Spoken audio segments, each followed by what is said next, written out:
So, mindfulness teaches you compassion, which has given me a much deeper, greater sense of happiness than what I was looking, how I was, other ways that I was looking for happiness previously, by consuming, by buying stuff, by all of these things that give you short-term happiness. These external things, looking for happiness in the world of form, like it could be anything, social interaction, a family interaction, an activity, buying something, eating something.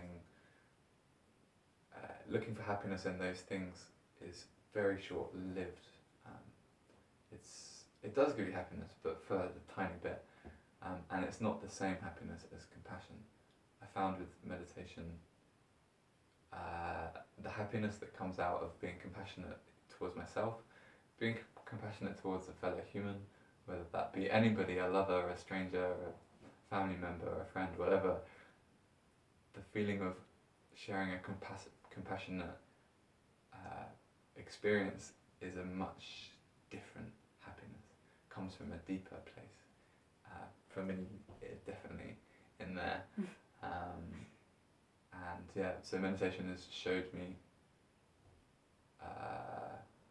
the pointlessness of looking for happiness in short-term things. I kind of look at them from a different. I still enjoy them. I love social interactions. I love food and all of that stuff, but I don't look for happiness so much in those. I don't hold on to that.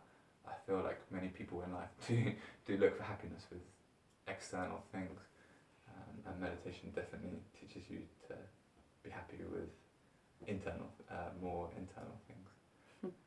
I was told by my auntie at a time of difficulty a few months ago that everything that I was looking for was already there, that I just needed to appreciate it. The way that she told me, so straightforward, really made me feel it. Beautiful. Yeah. It sounds like a lovely experience. I was wondering if you, through your practice of meditation, have ever experienced a sense of separation between maybe your most real self and the egoic mind. If you've found also this subdivision. Sure. Yeah. Well, when you meditate, you see the characteristics of your mind and what you think yourself is. Before meditation, I thought myself was George, and you have a story, you have a past, you have a future, you have aspirations, and the ego. You see that your ego, if that's okay to use that language, looks for a sense of identity from external things, from my job position to my social status to my possessions, and that is like an extension of yourself. You see that as mine, and this is me. But I definitely think when you meditate, you look at it from a different perspective. It's still there, that kind of, but you don't look for you realise the pointlessness of that because it changes all the time. Like it changes a lot,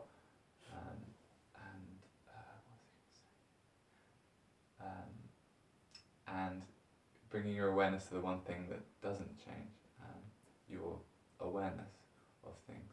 If you keep going deeper and deeper, and you stop feeding the ego's habit of going around calling things mine and looking for identity in these things, then you come to a profound realization that you are none of these things. Like everybody has been, like I've been a million different personalities with different objects and different things. Like that stuff changes so much, like all the time. And when you meditate, you can let go of you can choose what to do with when you see that, and when you choose to let go of it, it's really nice. You feel a little bit liberated by the ego's tendencies to find salvation in these things and identity in these things. And then I've come to the realization, which a lot of people do as well, you realize that you're none of these things at all. You're actually you can find something that doesn't change, which is your awareness. You go, one of my best meditations in hospital was when these thoughts were coming in and I was letting go of them, letting go of them, letting go of them, letting go of them. And then I started letting go of bigger stuff, like I let go of time, I let go of language, all of these things. I was just completely letting go of them, letting go of them. And then I just thought for a brief moment, I was like, I don't need to think about that right now, and let go of just everything, all of my mind chatter, just for a brief moment. And I fell into this beautiful, beautiful, beautiful space where there is no time. It's eternal. It's a timeless place, and loads of paradoxes come in. Like you're not aware of anything, but then you're also aware of everything, which is a strange. It's impossible to capture in words. Words are very limiting. It's impossible to capture that experience through words, but it's a beautiful, beautiful, beautiful place, and I came to the realization that I am that that thing that never changes, that thing, and its essence is the most beautiful thing in the world. Like it's how many people describe it. It's full of love and joy and happiness, and it's but to a different level of an emotional happiness. Like any life experience that or anybody thinks is a good thing that makes you feel good is like, yeah, it makes you happy, but this thing that never changes, that is always there, is like infinitely better than any social interaction, sex, drugs, whatever you think makes you feel good in the external world. This place that is always there in the background, I definitely think is what we are. I think that's the true self.